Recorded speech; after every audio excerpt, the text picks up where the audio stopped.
Welcome to episode 8 of Fascinating, a Star Trek podcast. Miri.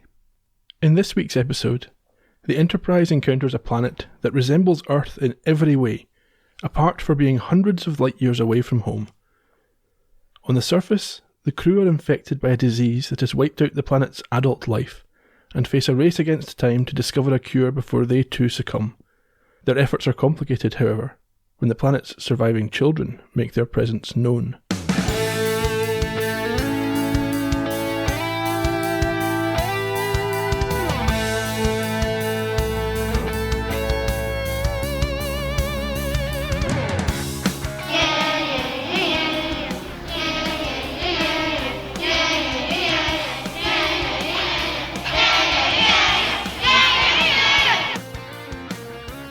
Good evening, Ian. Na. Good evening, Gerry. I feel suitably taunted. Good. The taunts were rather annoying this week. Well, children are annoying, aren't they? Yes. I say that as a parent. Mine certainly are. If you're listening to this in the future, guys, I was only joking. Just for fun. Yeah. How are you? I'm fine, Gerry. How are you? Not so brilliant. No. We've missed a week of recording. No one will know that, but we have. We have, due to illness. Yeah, so if I sound suitably bunged up, that's the reason. But if into the chest, a cold, it's taken about 2 weeks to shift. Not good. The dreaded lurgy. Probably on the way out. Thankfully. At this age. Not in my direction, hopefully. Yeah, so annoying brats. An enjoyable episode. I liked the change of scenery, I must admit, but the kids, precocious kids, they're always annoying, aren't they? Yes. There's not a single movie or show that wouldn't be improved by the removal of children. Yeah, dating back to Shirley Temple. God, she was a brat. Every one of them. Talented. Oh yeah, of course you have to admire their skills, but they're not... Just be kids for a while. You can become little adults when you are actual adults. Exactly. Well, these kids are adults. Yeah, in the show and also in real life and in some cases. Well, that's true. Absolutely true. Anything you want to say before we begin? No. Good. Crack on. Can we start on the bridge of the Enterprise? Why not, for a change? Just keep things fresh. Interesting and fresh. I think it's the only part of the Enterprise that we actually see in this episode. Is it? Yeah. Okay. Not common. The ship picks up an Earth-style SOS from a planet which confuses Kirk, as they are apparently hundreds of light years from home. Yeah, Kirk confirms that there are no colonies or vessels this far out, but Spock identifies the third planet in the system, same as Earth, as the one that is producing this signal. He goes on to list metrics about the planet in terms of its mass and its size, and Rand recognises those as also relating to Earth. Yes, I think she shouts out Earth, but Kirk points out it's not the Earth, another one. Well, he's got experience with duplicates. He has, yeah. I was, again, listening to his autobiography up until now. I mentioned before that I've listened to it already. Sometimes I go through periods. So the last 5 nights I've been falling asleep to Mr. Shatner. Dulcet tones. Yeah. And in that he mentions the fact that in several occasions in Star Trek there are more than one of him. Yes, there's many. Well, we've already seen, I think we've seen 2 though, haven't we? The android one. Yes. And when he got split by the transporter. We have indeed. This was actually the shortest pre-credits scene in the entire series. Yeah. So it'll always be longer than this going forward. Not sure if that's good or bad. Well, it's barely over a minute. I don't think it really matters. You set the scene and then you get on with the credits and then you roll the rest of the episode. The total length doesn't change. It doesn't, no. And after the credits, we have a log. 2713.5. What happens here? Kirk notes that this is impossible, but they can see it. An exact duplicate of Earth. They don't like it, but they're going to have to go along with it. I think this must be, again, a retrospective log, because he tells us it's an exact duplicate. There's no way he could know that. Well, Spock's just read out the details in terms of mass, weight, size. Yeah, but that doesn't mean to say it's an exact duplicate. Well, you know what Kirk's like. He likes to jump forward. That's what they all do. Yeah. They get a little bit of information and they extrapolate way off into the future.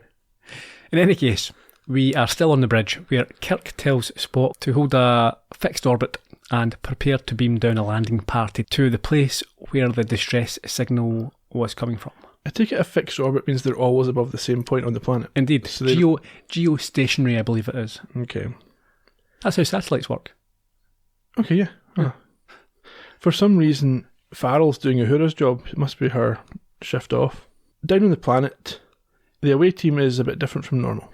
It's Kirk, Spock, McCoy, and a couple of red shirts. And Yeoman Rand, And Rand, yes. who's never at any other stage off the Enterprise. Really? Nope. So far, or ever? Ever.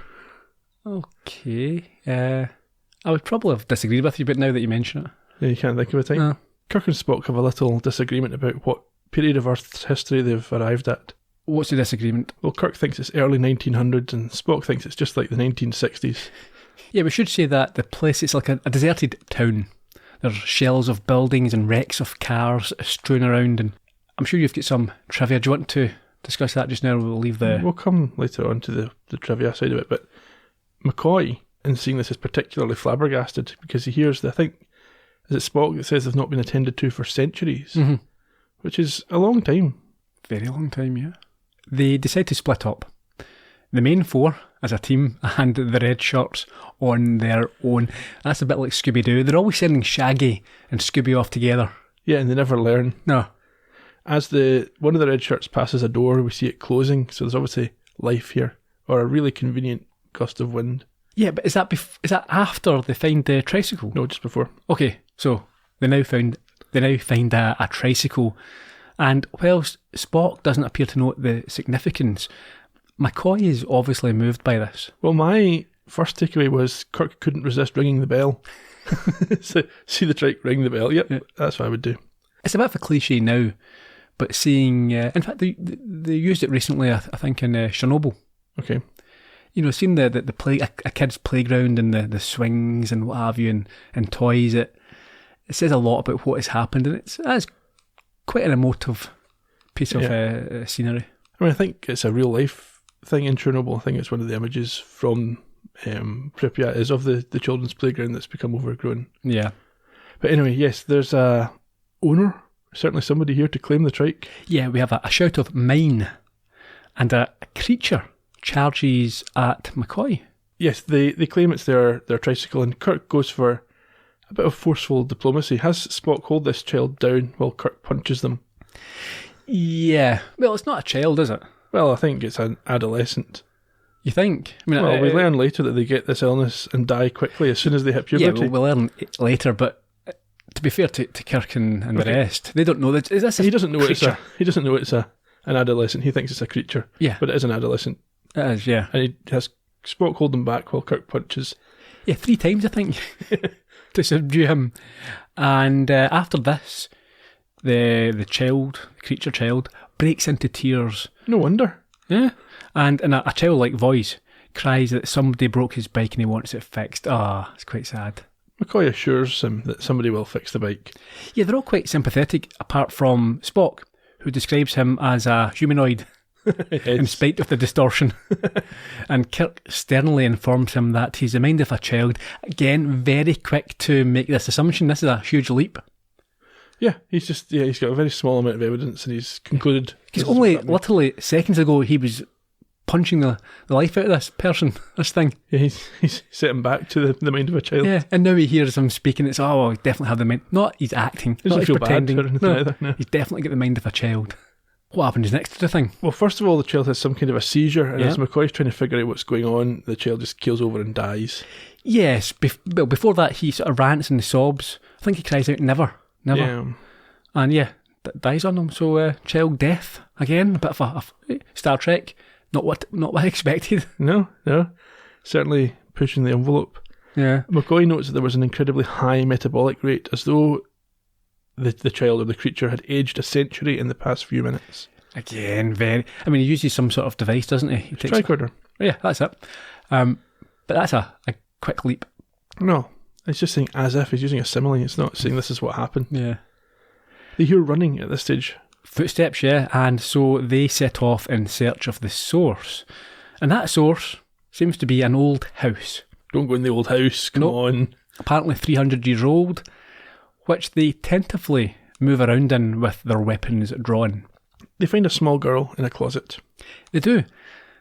A young terrified girl who begs not to be hurt by them. Well, she probably just saw Kirk beating the other child. Mm-hmm. Either it's because he's pointing his phaser at her the whole time.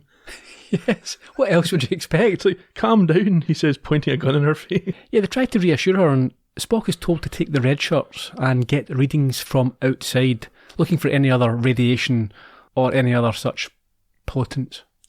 McCoy, oblivious to their own input here, ponders what must have happened to make the girls so scared. Yeah. Outside, Spock ominously sends the red shirts off on their own and does some scans. Yeah, he's got his tricorder, hasn't he? Yeah. So what is a tricorder? It's just a scanning device. A recorder, but they have to There's different ones. You get a medical one and a regular one. They just take scientific readings. Yeah. The medical one does specifically medical readings. Okay. And as he is performing these tests, we see someone in a different house clean dirt from the window, and we see Spock walking towards him and peering through. Quite a nice shot. I like this. Yeah, it was good. Uh-huh. So Spock's also noticed this window getting cleaned, or noticed that it's been clean, and comes to investigate. Back in the original house, we hear the girl opening up to Kirk, McCoy and Rand. But I remember the things you grubs did. Burning, yelling, hurting people. We didn't do anything like that. You're not going to hurt? Well, of course not. We're here to help. Grubs don't help. But we will. What happened here? Where is everybody? You know. No, I don't. Won't you tell me? You got a fool us at it and you want me to play, but I can't. I don't know the rules. I've got to know the rules.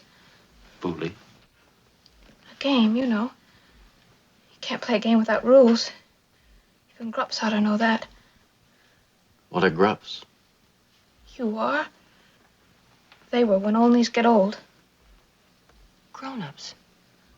You said something about the grubs doing bad things, yelling, hurting, burning. That was when they started to get sick in the before time. We hid, then they were gone. Am I doing all right? You're doing fine. You said the grubs got sick. Is that why there aren't any of them around? Yes, they died. But that was after the awful things. A plague, Captain. That could explain a lot of it. But what about the children, the onlys? Didn't the awful things affect them? Of course not. We're here, aren't we? More of you? How many? All there are.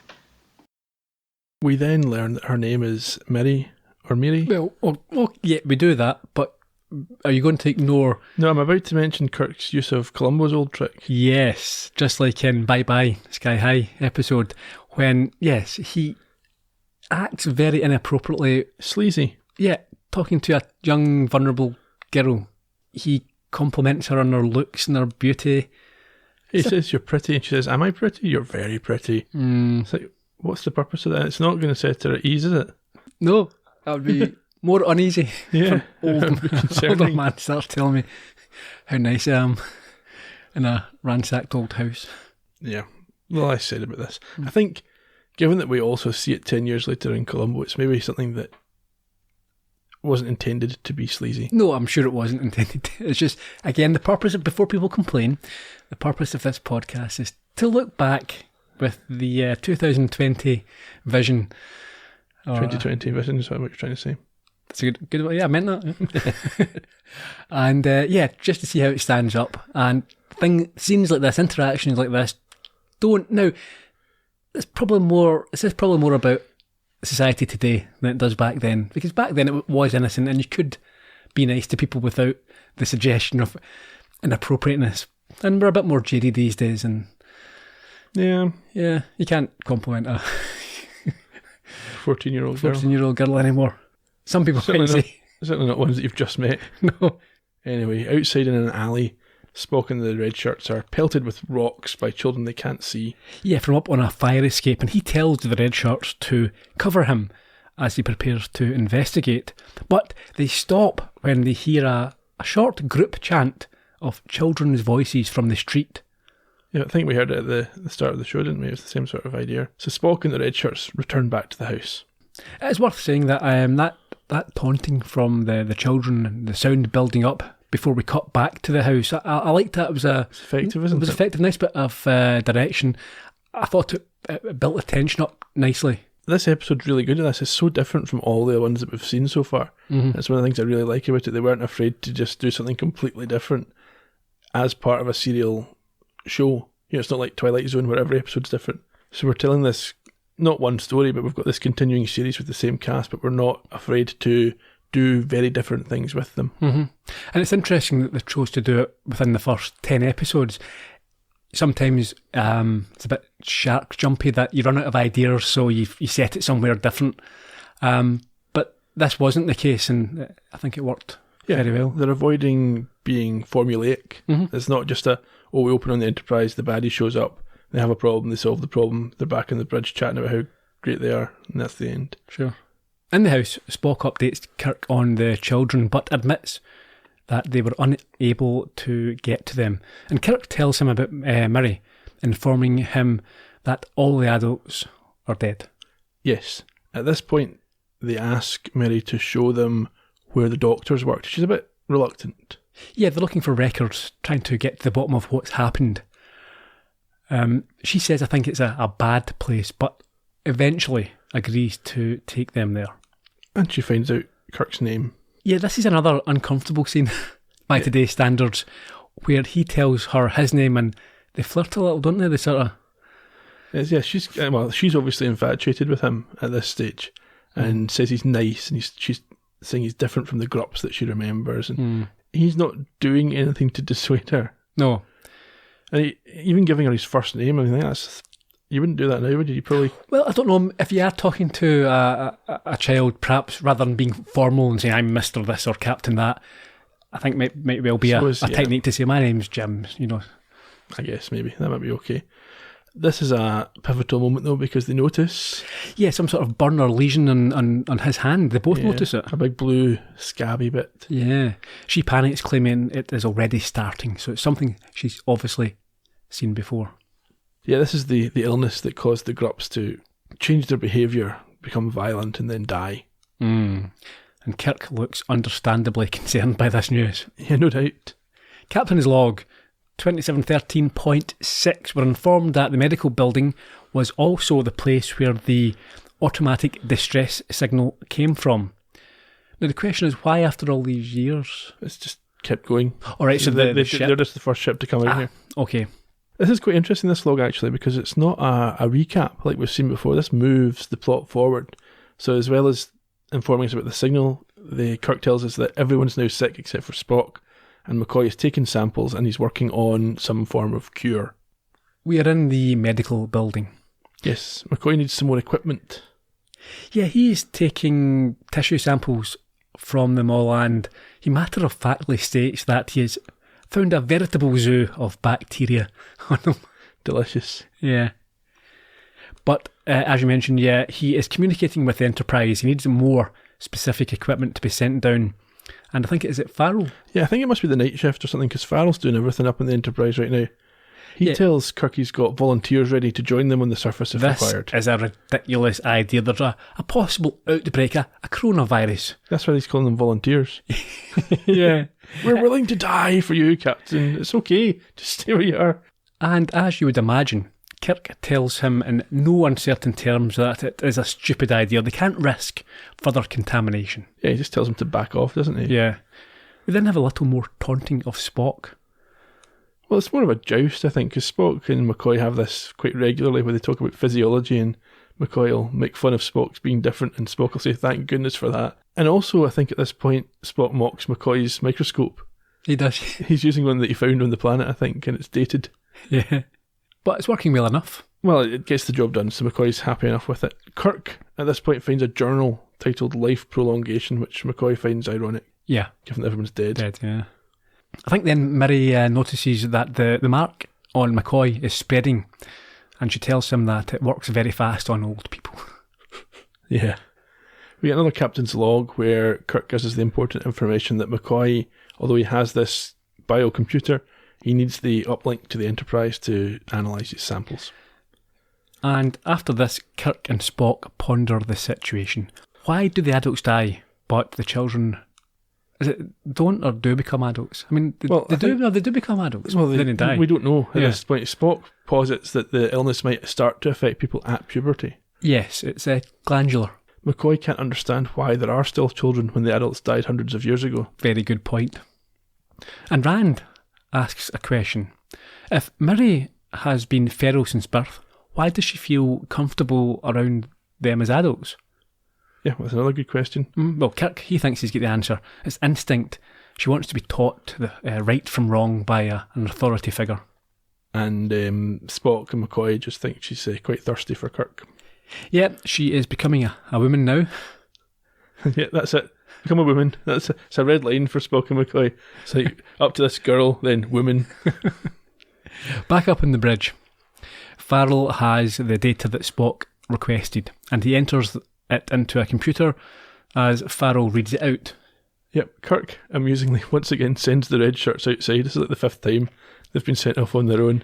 And after this, Spock is able to explain the results for them. According to their life prolongation plan, what they thought they were accomplishing, a person would age only 1 month for every 100 years of real time. 100 years? And only 1 month? Exactly, human.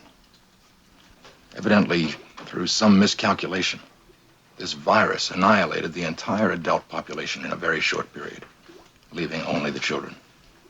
But that means these children Could very well be immensely old. That would certainly answer the question of what happened to their parents. Answers it very well. Children who never age. Eternal childhood filled with play. No responsibilities. It's almost like a dream. I wouldn't examine that dream too closely. It might not turn out to be very pretty. A few days ago, or a week ago, that creature that attacked us could have been just like Miri. A child entering puberty on this planet means a death sentence.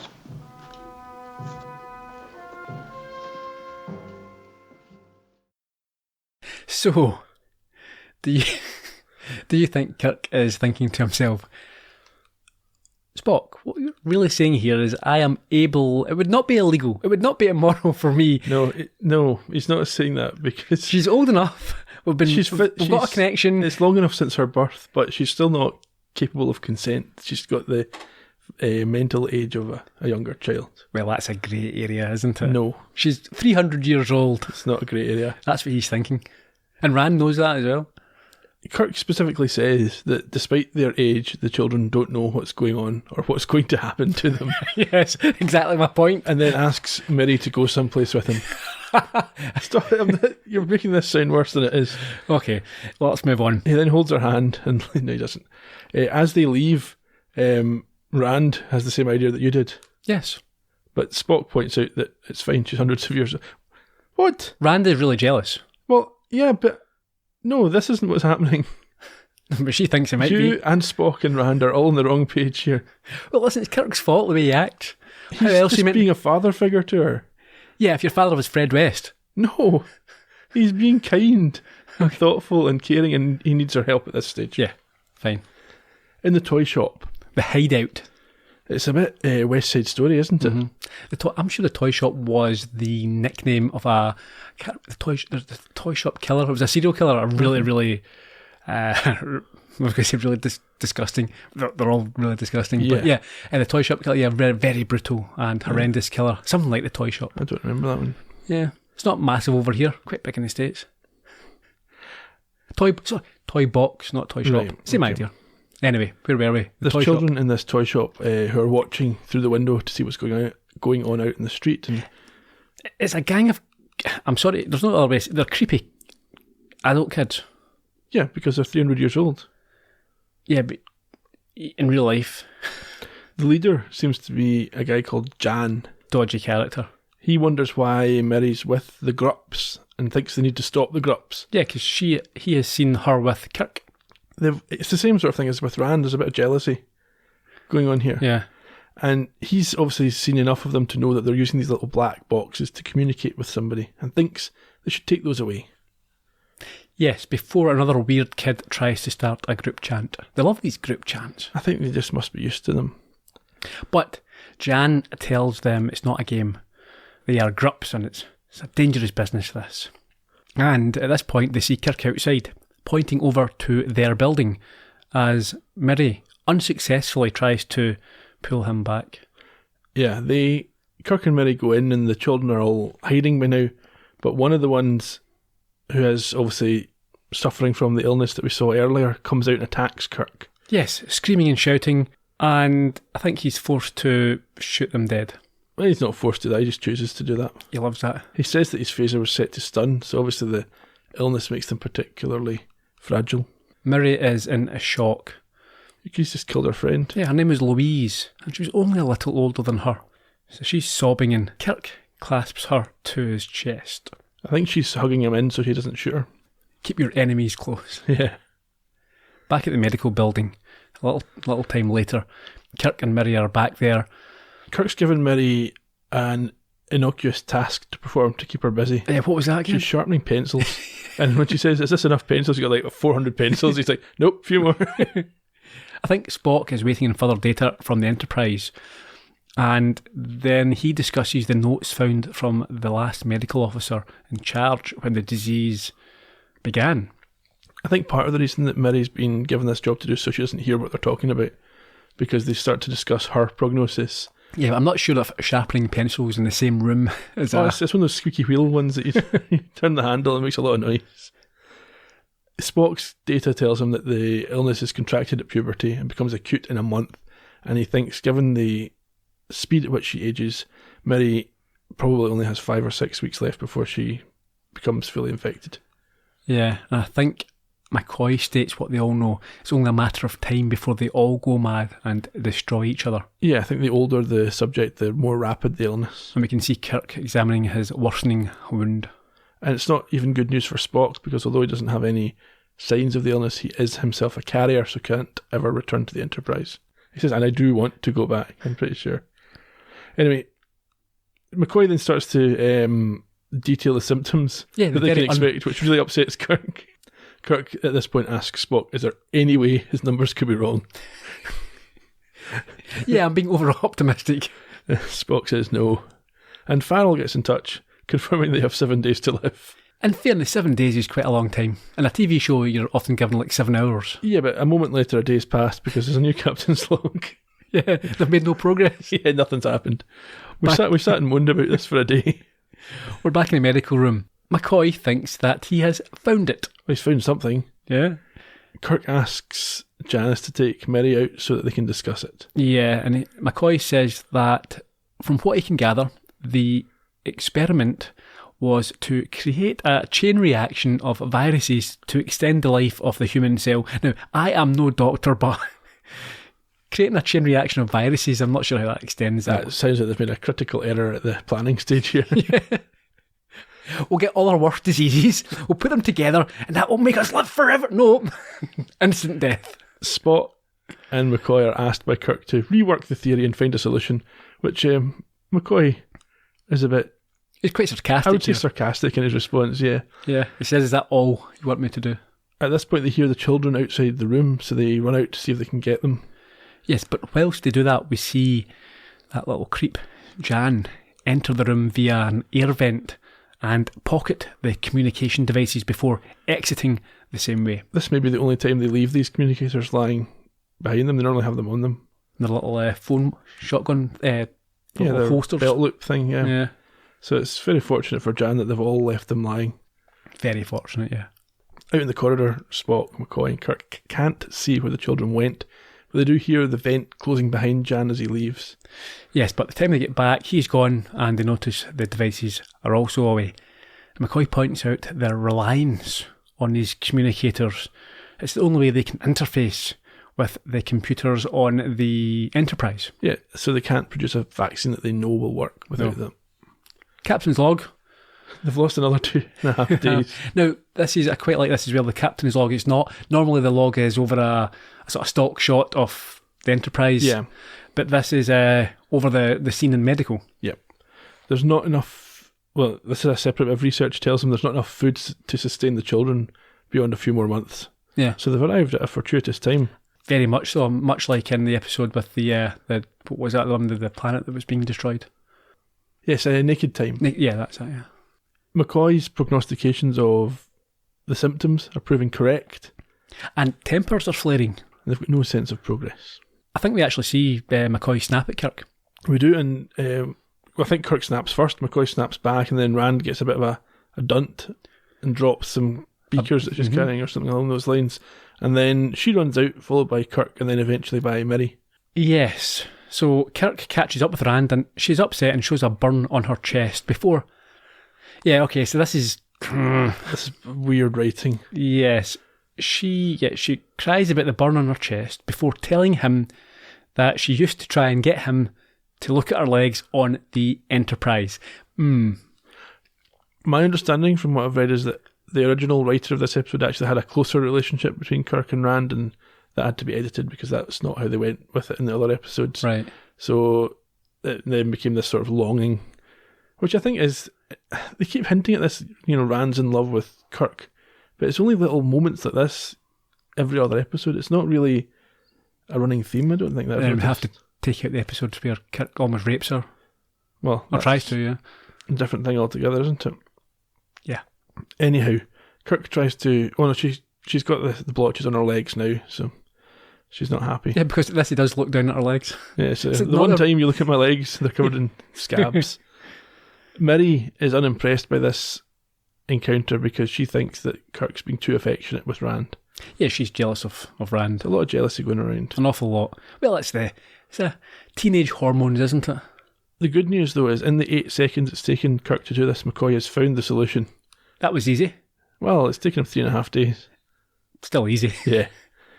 He's isolated the disease, and it's now a race against time and their failing competency as they lose control of their organs. And we see this great news, Rand staring longingly at Kirk, which is noted again by Miri. Yeah, she'd kind of run off. She comes back and sees, I think, Kirk embracing Janice and leaves. And that's her gone. Mm-hmm. We're back at the hideout, the toy shop. And a woman scorned is not to be messed with. Indeed.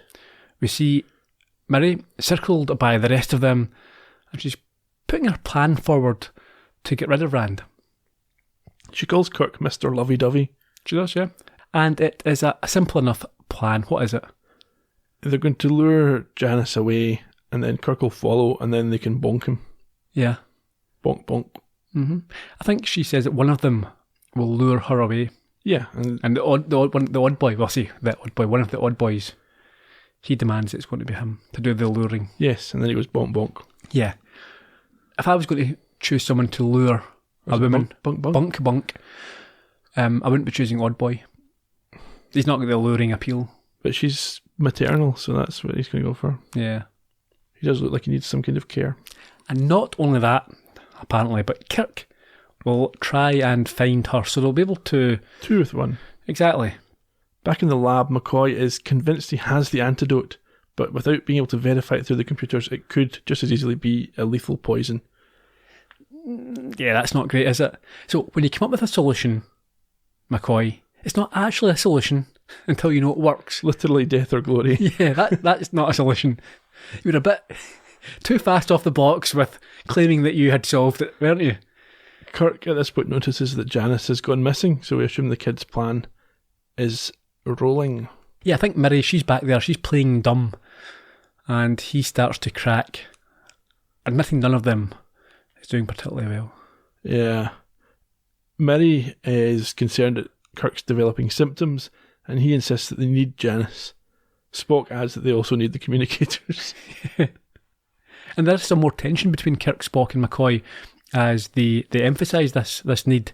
I think actually someone mentions that, yeah, they need the communicators to make sure or confirm that the potion is actually a vaccine and not a beaker full of death. Yes.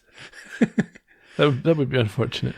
It's a good album name for a death metal band. Or a Star Trek tribute band. Could be, yeah. Beaker full of death. Mm-hmm. Miri at this point tells Kirk she doesn't care about his cure. She doesn't care about any of this Janice or anything. And he tries to explain to her that she's going to get this. The others are going to get this. And even though she protests it only happens to some people, I think she's pretty much aware that what he's saying is true.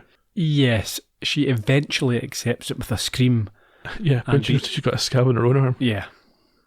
Back to the hideout, where the creepy kids have tied Rand up and are rattling on about a game of bunk, bad teacher or some such nonsense. Jan's confused when Miri comes in and upset to find that she's brought Kirk. Yeah, I think she had asked previously of Jan what they're going to do with her, but he's not for telling. And things take a turn when Miri arrives with Kirk and insists they listen to what he has to say. Tell him, Jim. Tell him, Jim. Tell him, Jim. Tell him, Jim. Tell him, Jim. Tell him, Jim. Tell him, Jim. Tell him, Jim. Tell him, Jim. Tell him, Jim. Tell him, Jim. Tell him, Jim. Tell him, Jim. Tell him, Jim. Tell him, Jim. Tell him, Jim. Tell him, Jim. Listen to me. Tell him, Jim. Listen to me! Oh, yelling in a classroom. Look at him, a very bad citizen. This isn't a game. There never was a game. Call the police. I'm the police. Bunk, unless you're good. You're a teacher. I got 2 jobs. Bunk. Blah, blah, blah. Blah, blah, blah. Blah, blah, blah. Blah, blah. Listen to me! You've got our communicators. The boxes we talk into. We need them to talk to the ship. Blah, blah, blah. Blah, blah, blah. No blah, blah, blah! Because if we don't talk to the ship, if you don't help us, there won't be any games anymore. There won't be anything. Nothing. No grups, no onlys. Nobody left. Forever and ever. I do like that in the middle of an emotional bit of acting for William Shatner, he has to yell, "No blah blah blah." Yeah. Bunk Boy then tries to start an attack, but is swatted away by Kirk as he pleads for help and the communicators. But Jan starts the annoying rhyme again as they all close in, a bit like some sort of Children of the Corn or the Damned. It's pretty creepy. Yeah. They continue to close in and actually give Kirk a bit of a beating. A bunk beating. And the bloodied Kirk, he goes to Jan trying to get him to understand that they only have months to live by themselves. I don't think they're understanding what predicament they're in. Yes, they are going to die too. They are running out of food and I don't think they've got any comprehension of this. Yeah, it doesn't seem to work at all. This pleading, this call to reason. And so after showing them his now fully covered, diseased arms, he picks up one of the smaller kids and asks what will become of them, the youngest. I think it's actually William Shatner's own daughter that he picks up there. Is it? Yeah, or one of them. Okay. In any event, yes, I think it takes Miri showing that she's infected to really kind of begin to get through to them. Yeah, she tries to back up Kirk and shows her own diseased arm. But it doesn't change their mind at first. So he has one last attempt and asks who here is doing the hurting and the killing. It's not the grups. It's these wild feral kids. This will change their mind if he shows them that they're becoming the grups they detest. Yeah. Meanwhile, back in the lab, McCoy now shows symptoms of the disease on his face and tells Spock that they can't wait any longer. They have to test the vaccine. Spock warns him that this could be fatal, but McCoy quite reasonably points out that he's about to die anyway. Yeah, and so when Spock heads out to check on Kirk's progress, what does McCoy do? He takes the vaccine and then yells for Spock as he collapses in agony to the floor. You were right! This is the moment Spock's been waiting for. Well, I think Spock's done this on purpose. He's gone out to give McCoy this opportunity. Yeah, he said to him now, whatever McCoy, you do, do not take this. I'm going out. don't touch it. Okay, I'm okay. Spock rushes back in and finds McCoy not quite dead. But things have improved as we see Kirk enter in communication with the Enterprise and being followed by the kids and Rand. Spock quickly explains what happened with McCoy, and before they can become too concerned, they start to see progress. Yeah, the marks are fading, and in fact soon disappear. Spock is visibly amazed and I think slightly disappointed that this gamble has paid off. And I think at some point he explains that he will never understand the medical mind. No, that's right.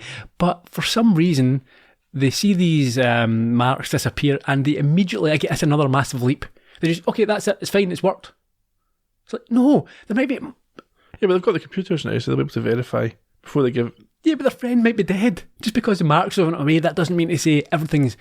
Well, they already checked he's still breathing, so he should be okay. You might have internal damage, you might be brain damaged. Fine. You might have frostbite.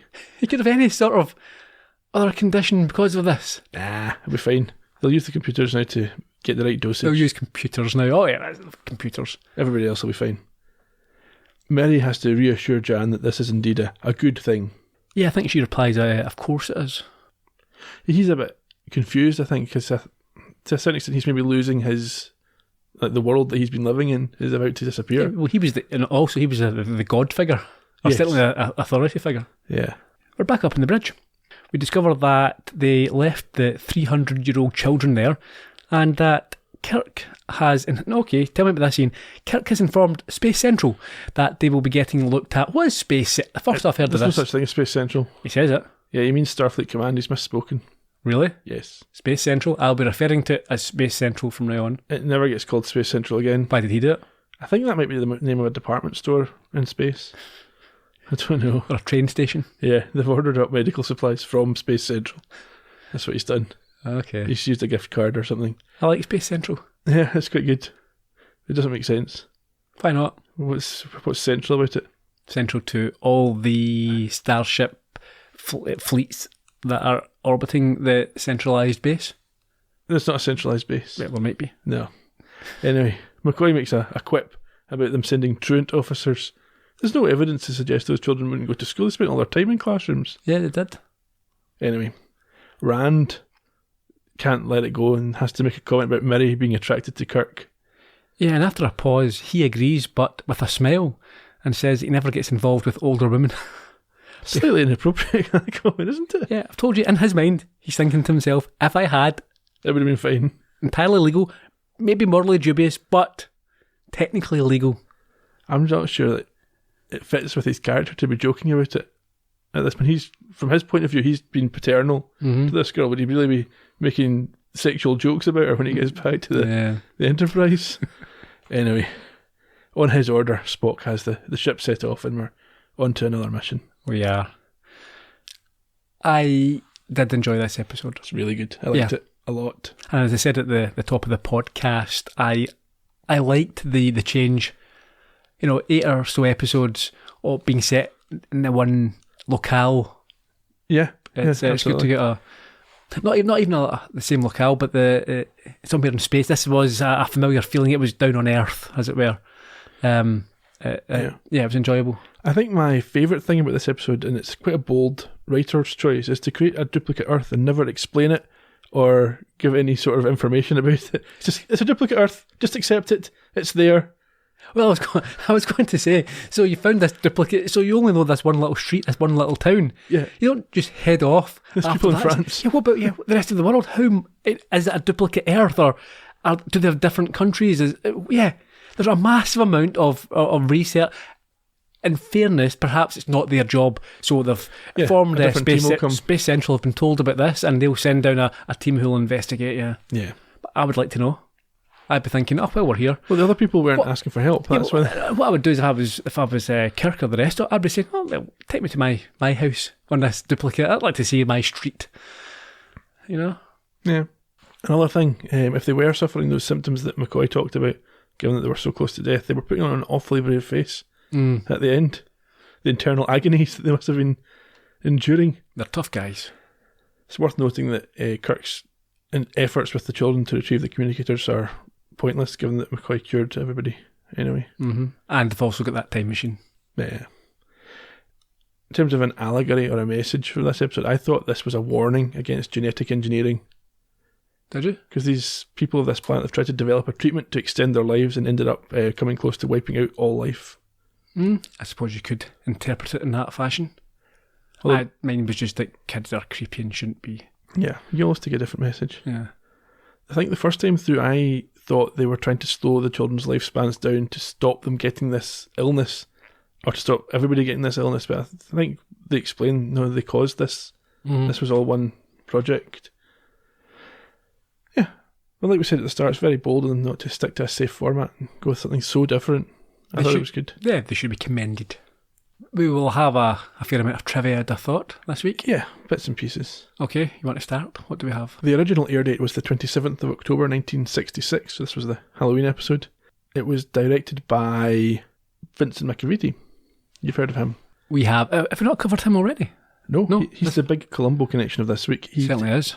He goes on to direct 5 more episodes of Star Trek, including next week's show, which were filmed back to back in a sort of combined shoot. He then went on to helm 7 Columbos in the 90s during that show's revival, and he even had a character take on his name in one of them. He did. The shows that he did: R.I.P. Mrs. Columbo, Death Hits Jackpot with Rip Torn, Bird in the Hand with Tyne Daly, It's All in the Game with Faye Dunaway, Undercover, the less said about that the better. I liked Undercover, but not as a Columbo. Yeah. Strange Bedfellows with the guy from Cheers. And A Trace of Murder with another Sledgehammer connection. Yeah, David Rashi, yeah. He also directed 2 T.J. Hookers and 28 Murder, She Wrotes. Brilliant. Yeah, the guy's a legend. And he did a whole lot of the Disney films as well, not major ones, but minor Disney films. I think was his son not an actor as well? His son's in this. No, it's not. His nephew's in this. Right, okay. He died in 2018 when he was 88. So when we spoke about him in Columbo, he was still alive? Yes. Update then. Sad update. We'll have to go back and redo that one. The episode was written by Adrian Spies or Spies. I'm going to go with Spies. It sounds more foreign. Though this was another episode that received significant alterations after the script was submitted.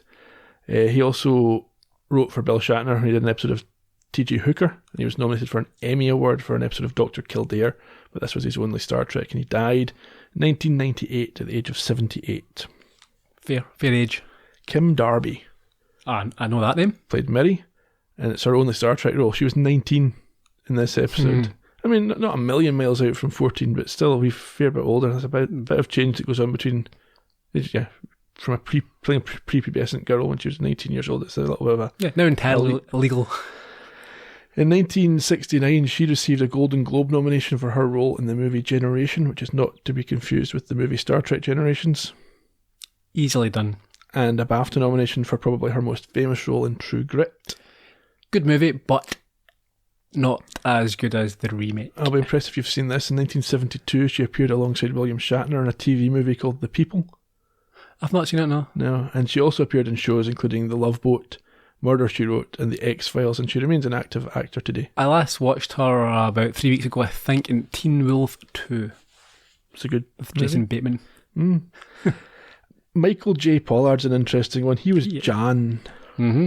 He was already 27 when he played that role. That is crazy. Even though he's supposed to be a prepubescent child. He also had roles in films like Bonnie and Clyde, for which he got an Oscar nomination, Tango and Cash, and Scrooged. He died fairly recently in 2019 at the age of 80. Yeah. There's an obscure Columbo connection here. There is, I know it. Go for it. So Michael J. Fox adopted his middle initial as a tribute to Michael J. Pollard, who was one of his favourite character actors. And the reason that he had to incorporate a middle initial is because there's another Michael Fox who had an equity card who was a Columbo recurring actor. Played a vet, I think, or a vet in Columbo. Michael J. Pollard, I believe, is one of these people who I don't think he fulfilled his potential. I think growing up he was part of a group that more was expected. I think he's quite the Brat Pack of the day. Maybe not the Brat Pack, but I just think he was a lot of talent, and I think maybe a lot of work in theatre, but people thought he would go on, he had the ability to do more, never really. And I might be wrong about this, but I think there may have been issues in his life because I think maybe there was depression. I think maybe there was maybe even a bit of bitterness that he didn't quite achieve what he could have, and I think that towards the end there was issues and problems. Okay. Your favourite child, Mr. Bunk, was played by John Menga. He was already known to audiences by the time of this show for his appearance as Dill Harris in To Kill a Mockingbird. He had a fair set of teeth in him, didn't he? He did. He went on to appear in lots of sequels, including The Godfather Part 2 and Smokey and the Bandit Part 2. He's got a connection to a famous acting dynasty. He does. His half-sister was Connie Stevens, which meant for a time he was the brother-in-law of Eddie Fisher, who'd also been married to Debbie Reynolds, and Elizabeth Taylor, and was Carrie Fisher's father. So Menga was the uncle of Jolie and Tricia Lee Fisher. There you go. And he died in 1995 after suffering complications connected to AIDS at the age of just 42. Sad. And now we get onto the fun bit for the other children. So many of these children were related to the cast and crew. Elizabeth and Melanie Shatner, William Shatner's kids. John and Scott Dweck are Grace Lee Whitney's sons. Darlene and Dawn Roddenberry were Gene Roddenberry's daughters, and Stephen McAveety was the nephew of director Vincent McAveety. Additionally, Phil and Iona Morris were the children of Mission Impossible star Greg Morris. They're all still alive apart from Darlene Roddenberry, who died in a car accident in 1995. Did any of them make it big as an actor? Some of them did more. So Scott Dweck, both of the Morris children, and Melanie Shatner all went on to appear in further Star Trek episodes or movies. Yeah, that's not quite... I mean, that's because of who their relatives are. They did other things as well. Okay. T.J. Hooker. Leonard Nimoy declined an invitation to bring his children on set to participate. Quite right. Somewhat ironically, his son Adam did go on to direct 2 episodes of Star Trek The Next Generation and produce a documentary about Spock and marry one of the stars of Deep Space Nine. They like to keep these things in-house. Very close-knit, don't they? They spend all their time at these conventions, they only see each other. Yeah. After the show was first broadcast, it was banned by the BBC for over 20 years. Why?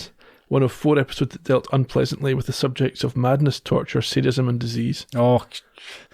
I think there was people who wrote in to complain. It shows you how times have changed. Mary Whitehouse sort of days. No, before that. Yeah. Yeah. I mean, that's a very Victorian standard. Yeah. And this is what you've been waiting for. The exteriors were filmed on redressed sets from the Andy Griffith Show, which was another Desilu production. I was looking into this a little bit more, and another couple of episodes I think we can talk about it in a bit more detail. But yeah, I recognised the sets.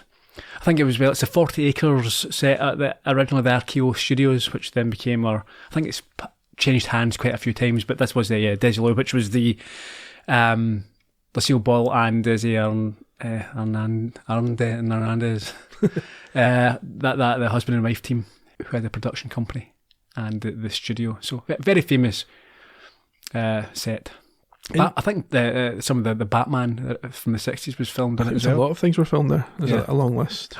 But primarily Andy Griffiths. And this episode. And another episode.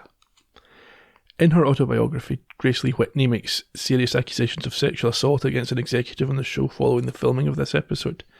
She was fired a few days later. Ooh. And her last appearance was in the next episode produced after Miri.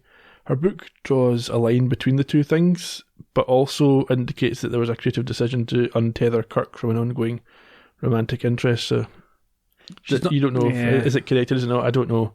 She's not had a good time off it, I don't think. Obviously, we know better now that this kind of incident would probably not have been anything too far from the norm for a long time, even more recently. Jim Goodwin, not connecting with that story, but this was his final appearance as Farrell. His friend, you might remember from when I mentioned him when we did The Enemy Within, his friend John D.F. Black was the writer who was overseeing this part of the series, and after he left the show, Goodwin wasn't used again. Okay. This was also the first episode to have Gene Kuhn as producer. He would go on to be one of the most influential people in the show's history and its development. International titles, they're all called Miri, except for Japanese. Okay.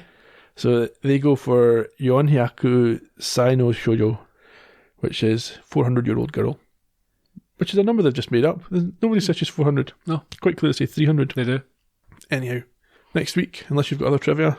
Just the building where Miri was found initially, that was the Maybury Hotel on the Andy Griffith Show. Cool. And the Rusk Hotel was in this.